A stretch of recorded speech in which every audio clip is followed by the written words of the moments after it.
அன்பான நேயர்களே, நாம் இடைவேளைக்கு முன்பாக நாம் எடுத்துக்கொண்ட பொருள் இஞ்சியை பற்றி பல்வேறு வகையான மருத்துவ பயன்களை தெரிந்து கொண்டோம். இப்பொழுது எடுத்துக்கொண்ட பொருட்களின் அளவுகளை பார்க்கலாம்.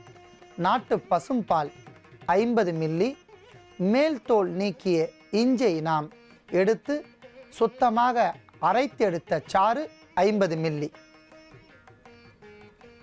இப்பொழுது நாம் தைலம் காய்ச்சுவதற்காக முதலில் 100 மில்லி நல்லெண்ணெயை நன்றாக காய்ச்ச வேண்டும்.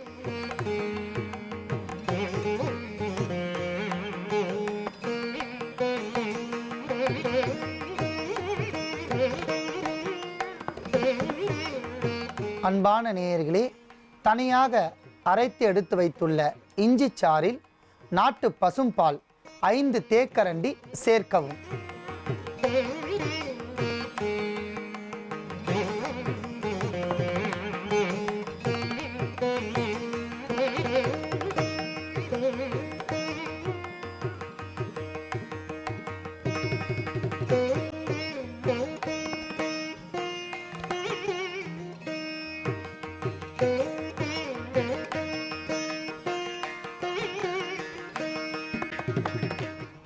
நன்றாக காய்ந்து கொண்டிருக்கின்ற நல்லெண்ணெயில் நாம் இஞ்சி சாறையும் பாலையும் சேர்த்து வைத்துள்ளோம். அவற்றிலிருந்து 6 தேக்கரண்டி.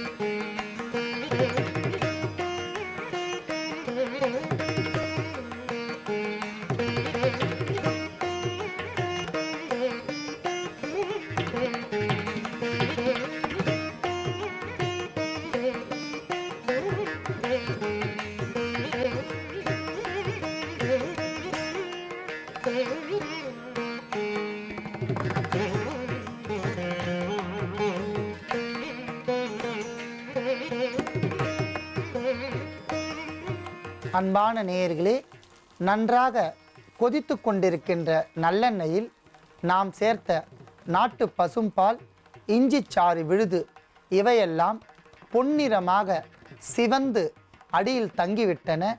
நீரெல்லாம் சுண்டிவிட்டன. இப்பொழுது இஞ்சி தைலம் நமக்கு தயாராகிவிட்டது. மிகுந்த நறுமணத்துடன் இருக்கக்கூடிய தைலத்தை நாம் வடிகட்டி எடுத்துக்கொள்ளலாம்.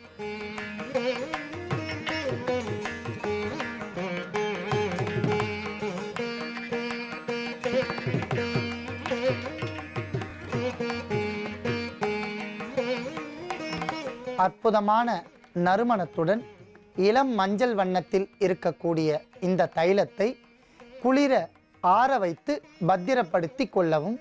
குறிப்பாக வாரத்திற்கு 2 முறை இந்த தைலத்தை பயன்படுத்தி வந்தால் தலைக்கு ஒரு தேக்கரண்டி அளவிற்கு எடுத்து நன்றாக தேய்த்து தலைக்கு பயன்படுத்தி வந்தால் நரம்பு வலிகள், கழுத்து வலிகள் மற்றும் பீனிசம் இவையெல்லாம் படிப்படியாக குறைந்துவிடும். அன்பான நேயர்களே, ஒரு சிலருக்கு குளிர்ச்சியான தேகம் என்றால் அரை தேக்கரண்டி போதுமானது. உஷ்ண தேகத்திற்கு மட்டும் ஒரு தேக்கரண்டி. அற்புதமான இந்த தைலத்தை பயன்படுத்தி வரும் வேளையில் உடலெங்கும் இருக்கக்கூடிய நரம்புகள் பலம் பெற்று முறுக்கேறும். உடல் வலிகள் எல்லாம் பறந்துவிடும். ஆகையால் நோய் உடையவர்கள் இஞ்சி தைலத்தை பயன்படுத்தி நோயின்றி வாழ